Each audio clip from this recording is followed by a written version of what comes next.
back to another reaction of Peaky Blinders, Season 6, Episode 2. I got it correct, finally. We are finally here with another episode. We're gonna be wrapping up Peaky Blinders. I'm gonna be doing this as quickly as humanly possible because there's a lot of new shows coming up. And finally, I need to wrap up this show. You guys know I love this show. I was shocked and floored that that the lady who plays, what is her name, actually passed away in real life. Right now, everything, I literally just woke up. Like, I need to go back in all my reactions and see how many times I said, I just woke up. But literally, I just rolled out of bed and was like, time to film. So all the names are still slowly coming to me. Regardless, let's jump into this episode, y'all. You want to see this in a full reaction? I know you do. Please click the Patreon link and become part of the Patreon family today. Hit me with the freebies, like, share, and comment down below. Now, without further ado, let's jump into Peaky Blinders and find out exactly what the show has got to give. There will be a war. Polly! And one of you will die. Will die. That day. Missed you. Missed you. Where's the Black Madonna? She's all better, Tommy. Came back for nothing. Perhaps the driver takes us to see Dr. Robert. Let's have a look at Ruby. Shelby Sanatorium. Oh God, Tommy. Yeah, Tom's gonna die. It was all good. Everything's clear. That is a relief. When did you last sleep? Now you know Ruby is all clear, you can sleep. Yeah. I will speak to Johnny, and I will speak to Esmeralda. Could be on holiday. We could be up a mountain in America. The man I'm dealing with, he's coming to London. I need to be there. No escape. When we go home, we'll give the kids to Francis, and then you and me will go to bed. And I will be the next item. That's how it feels now, Tom. Yeah.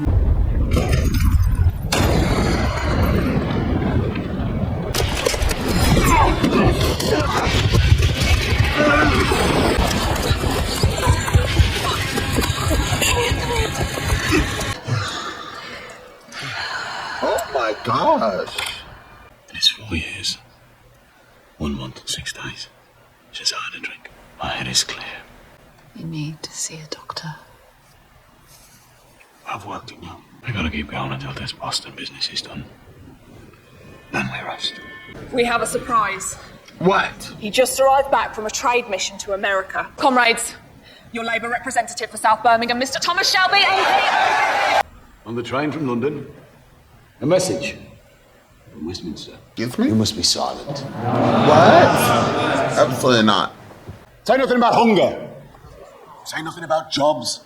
Say nothing about pay. Irish, an Italian, an English who support the socialist cause. But it is you, my friends, who must suffer the cuts in wages And indignity. You are traitors if you speak up. You veterans of their wars And their booms. and their For busts. the sake of those in greener pastures who bellow at you.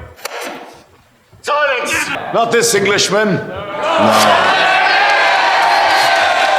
I have heard your voices when you come to me and tell me about the cries of your hungry children. That's right. The bag in the House of Commons. And let him try and silence that, Comrades. Is that Irish lady? The king, remember him? The man who ordered all of this.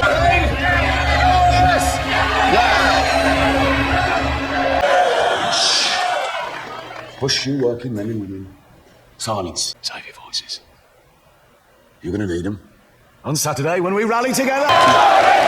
Tommy. Battalion Commander for Mana IRA. You missed the first and second act. You both have reasons to hate me and to want to seek revenge for the killing. Did you not mention the name of the dead in company? Oliver McKee and the Shelby family. Business comes before issues of vengeance. I need you alive. After you. You know, Mr. Shelby, even though we've been doing business for a while, we've never met in person. You understand forgiveness. And you drink water. Moral turpitude. It's a good name for a racehorse. It means you fuck people. Fuck people over. Don't give a fuck. Well, I'm changing. Lorna McKee, my organisation, is also changing. Jack Nelson said no. Are we accepting no as an answer? This is a private letter from the President of the United States. How the fuck did you get this? It's just one of many in my stables. Sometimes even now I'll take it out for a run. Jack Nelson's coming to London. Officially, he's coming to buy liquor import licences. He's coming to measure the strength of support for fascism in Britain. He'll report back to the president. In this letter to his son, Jack Nelson expresses strong support for fascism. He's not coming to Europe to find facts. He's coming to find proof that fascism will prevail. I'm going to help him in that task. To have entered politics, I've learned that the line doesn't go out from the middle to the left and the right. It goes in a circle. You go far enough left, eventually you'll meet someone who's gone far enough right. Working class socialists like me, working class nationalists like you. The result? National Socialism. You were friends in Dublin, Lorna McKee, who were actively fighting for a fascist Ireland. And with your help, I could also offer him Dublin. And you think this will allow us to ship our merchandise to Boston? All you have to do is sit with Jack Nelson and talk to him about a new golden age. To collect Arthur and put him to bed. Found him in Garrison Lane with a syringe in his hand. Well, I have two brothers in need. But yours is the more urgent, Tommy. Will you come with me? What is it? This meeting is not what I expected. Never is. My answer's yes. Good. The answer's always yes. I found him, the syringe was empty, sleeping it off on the cobbles. Shit, Tommy. Shit. I'm not you, Tommy, and I'm not Polly either. Even though I'm trying to be. The way out for all of us, and along the way, I will be doing good. No, along the way, you're going to make yourself a lot of fucking money. All right, we'll get your fair share, sister. And by being among the fascists, by being among them, I can undermine them. What I heard is that they built a train thing over there. I know it's too late for this, Tom, but we used to come here for Dad's beer. And we were so little it took two of us to carry one bucket. Fucking look at us. Take a good look, Tom, because one of us isn't going to be here for long. If you don't want to help me carry the bucket, I wouldn't blame you. But this is my mission. And I will have no limitations. You know, you used to stop sometimes and laugh. You walk into the garrison like a stranger and you sip fucking water. I'm alive, Ada. And you're still looking for trouble big enough to kill you. I have children, Tommy. You have to carry this bucket on your own. I mean, Ada always leaves her brother. So that's not shocking.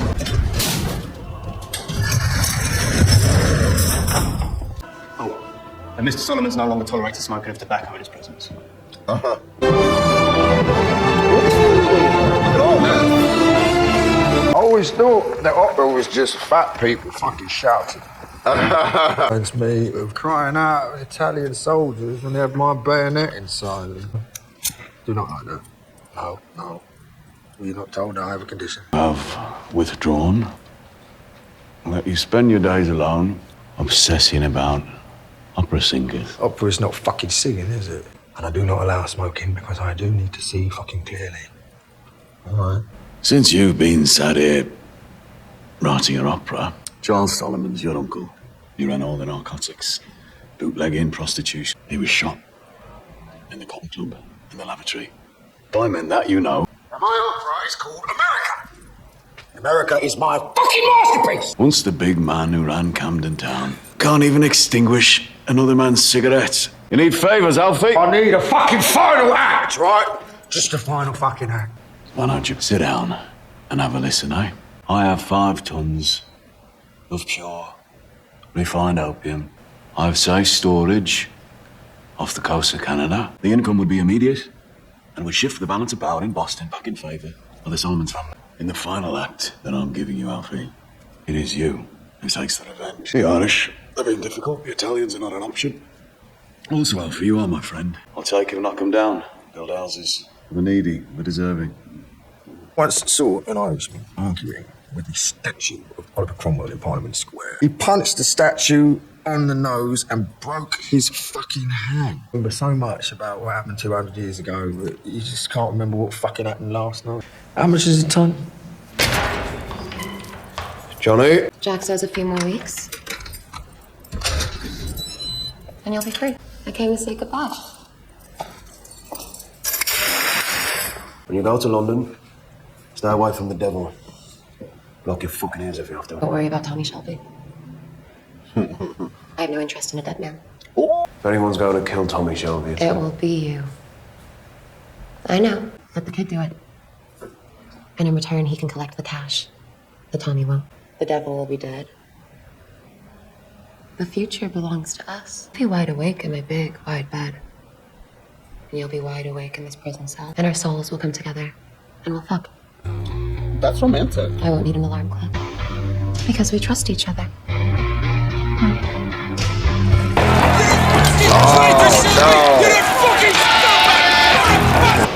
Sharper. I'm set from below. Perfect. You look absolutely terrifying right now. Long and terrible journey, Diane. Don't fucking let me down. Socialist MP would attend a fascist rally, sir. Mr. Mosley's constituency borders my own. We've worked together in the past, and he was once a socialist himself. I'm in the middle. Mr. Shelby, you once shared a platform with Mr. Mosley. I'm simply here to remind my friend Mr. Mosley that the way of the British people is compromise. We'll print that part. As he should know that Mosley's wife died 6 months ago. He'll be here with his mistress, who is apparently a lady of some standing. What is Arthur doing here? I was invited in, I agreed. Tried my best. Get his head some junk in his sock. Mosley invited me. He said, wear a black fucking shirt. Arthur. Shut up. Get me a fucking drink. Johnny, take your shirt off, give it me. Remember, we voted on getting involved in the open trade. We voted no. I said no. And he tells me you've been hanging out with Mosley. Yeah, Smithy. Yeah? Hey, big, beautiful fucking house. Off he is gone. Off he is gone.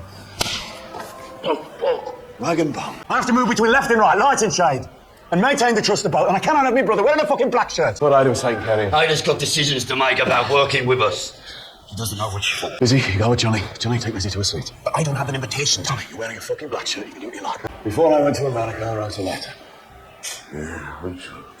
To Linda.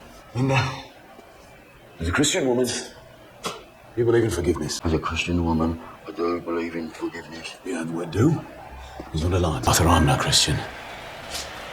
But I also believe in forgiveness. You stay clean for 2 weeks.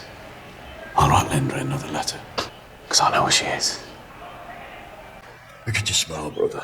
It's been so long. Come on, let's see what this bastard has to say. Come on. You stand in the middle and do nothing to me. But not fucking me.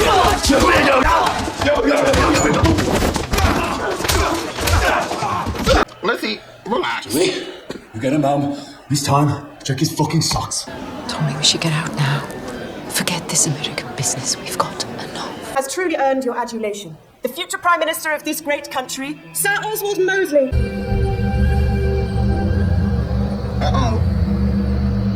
Mr. Shelby, Lady Diana Mitford. Oswald's most recent and last ever mistress. Beautiful earrings. Oh, I stole them from Tiffany's.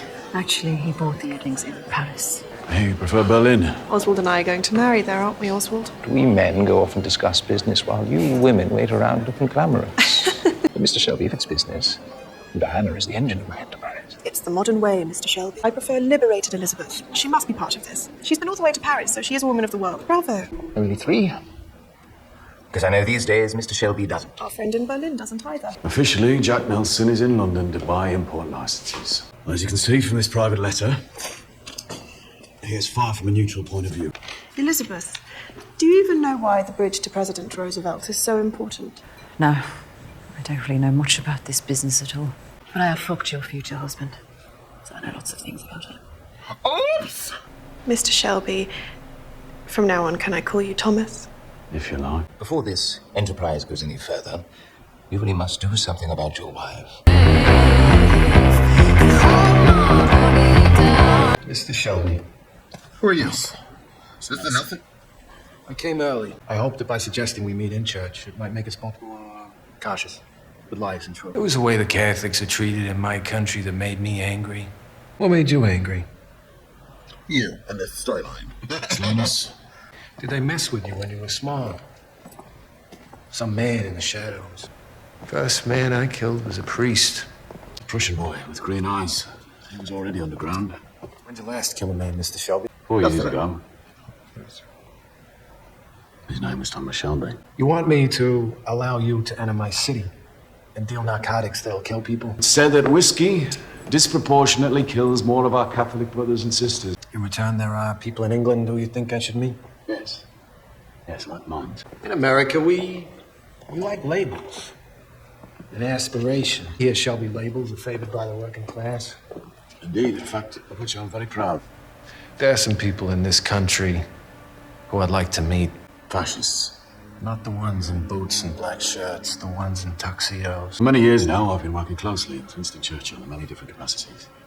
I have his trust of you men of influence who support your cause. I can also offer you a full report on Churchill's strategy to take on Churchill on your own, without my intelligence. And I can sell me up into the Jews. Every war hero I ever met, they're just someone who wanted to get themselves killed. I'll think a great deal about what you've said. God damn it. Mr. Nelson. What's that sound again? Ruby, have you finished your spelling, love? I can hear voices. Coming from up the chimney. The grey man. Trounced and thwarted by life, the meanness and the bitterness of an overcrowded British slum. Quickly, please. Slums are cleared, new houses are built with new standards in health and hygiene. The time has come for change. The people have had enough. Let's open the window.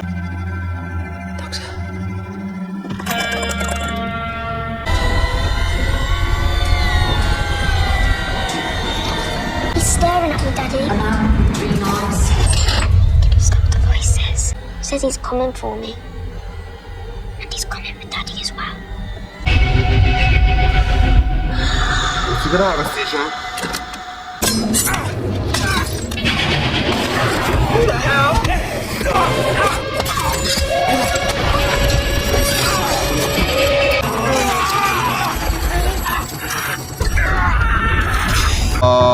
What in the holy hell? Everything's fine. Oh, it was kind of like a seizure. Hello? Tommy, she's a temperature of 101 and nothing is working. Just get here now. Please. Where is she? She's with the doctor upstairs. He said we shouldn't come close to her in case. Guess what? When she coughs, there's blood. What would that Madonna, put me through to the number I gave you. For Esme, Shelby Lee. Well, so I'm gonna be really honest with you guys. I was really confused. I was really confused in this episode, but it's because there's a lot of things going on, and then this is like very political. Like once a season with Peaky Blinders, I mean, somebody could argue that it's been very political, but once Thomas Shelby joined this House, Congress, whatever he's in, everything started getting a little bit more confusing for me. So I'm always like trying to figure things out in every episode, right? So this episode, I was super confused, but I really liked the episode. So I'm watching it and being like, I don't actually know what's really happening here, but I loved to be there, if that makes any sense. So Black Shirt is the second episode of the season 6 of Peaky Blinders, obviously. In this episode, Thomas Shelby has seizures and flashbacks to the first person he killed in World War I.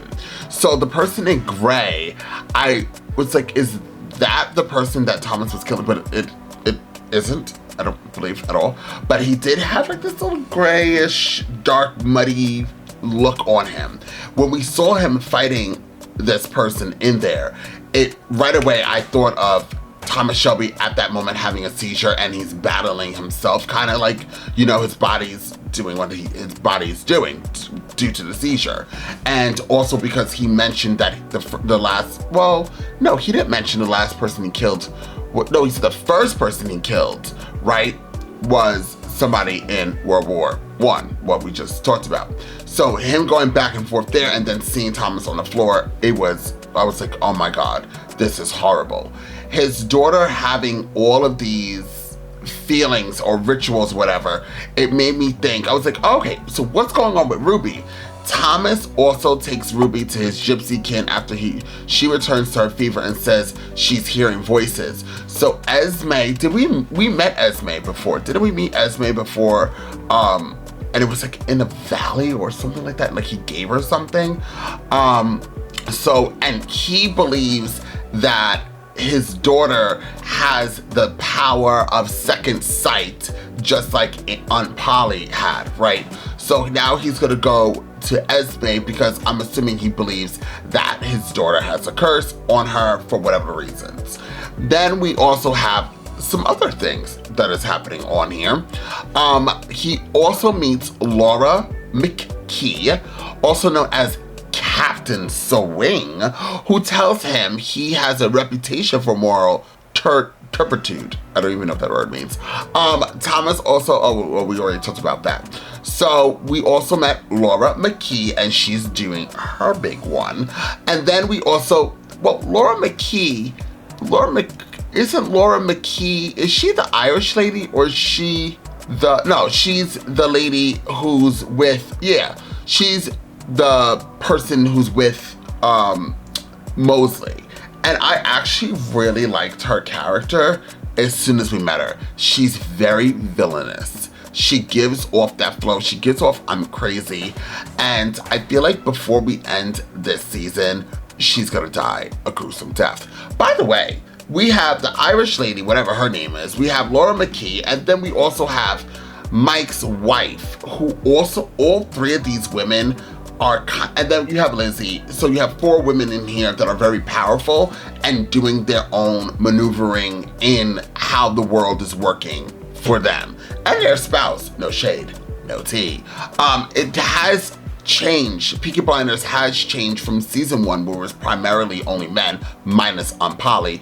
And I guess Ada kind of not really. Ada's always took her hats and left the scene. She doesn't ever really want to be a part of this family in this way.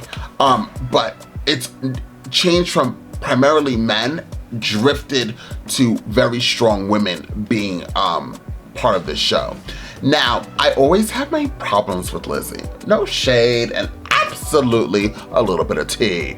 I just think like I get kind of confused because I'm like, girl, I understand that she wants Thomas to get out of this world. I understand that she wants him to get better. I understand that she sees he's getting sick and she actually truly does care for him. But on the other hand, it's like, girl, you've known him since season 1. This man has not changed and he's not going to change. They say once you reach a certain age and whatever personality you have, that's it. You're never going to change who you are. You could, a leopard can't change his spots, right? They have spots. And that's just what Thomas Shelby is. So at this point, it's like, girls, start arguing and just go in for the final season and deal with what's going to happen. Thomas Shelby, I feel like is going to die. Like, I came to the realization that he's going to die in the season, and I'm kind of sad. I don't know what's going to happen to me if he does die. And Arthur, as much as I like Arthur as a character, I hope after this second episode that we start seeing Arthur being like a badass, like he used to be. I'm so over Arthur like being like addicted to something, but I understand why his character is the way he is. I just don't want to see it anymore. It's kind of like a lot of this is very unsettling. Also, didn't we have Solomon finds out that Alfie, Tommy lays out his plan in the final act of a bloody opera. Alfie's uncle, Charles Solomon, has been violently murdered by men known to Alfie in East Boston. Spilling blood is one thing, but when his family's claret, Tommy knows it gets under one's skin. Is it claret? What does that word mean? There's a lot of big words in this story, in this episode to break it down. Or maybe I'm not really that educated. So let's look for that word. That word means a red wine, a wine. Oh, it's like a wine? Oh, I think I know what that word is. Anyways, what would I give this episode? I would give it a 9. Although I was completely confused. I didn't know what I was watching. And then we also had that American He Came, who's also like anti whatever, and like, is he like hating Jews too? Like, we have the Nazi signs and stuff. So is that American like the same as Mosley, but hiding it kind of? And then we have Churchill being brought into there. So there's a lot of different elements, and I just need help. I just need help. If you know this, if you know this episode, if you know what it entails, and I do know that people who are watching this do know a lot about the show. So please feel free to comment down below and break apart this episode with me and help me understand where we are. I promise we're going to be pushing out a lot more Peaky Blinders very quickly because I need to wrap up this season. We have a lot of new shows coming, and I just need to finish wrapping up these older shows and move it right along. Although, you know I love the show, but times have come to close this story and say goodbye. Love it, love it, love it. Thank you guys so much for being here. Once again, hit me with the freebies, like, share, comment down below, and I'll see you all next time with more reactions.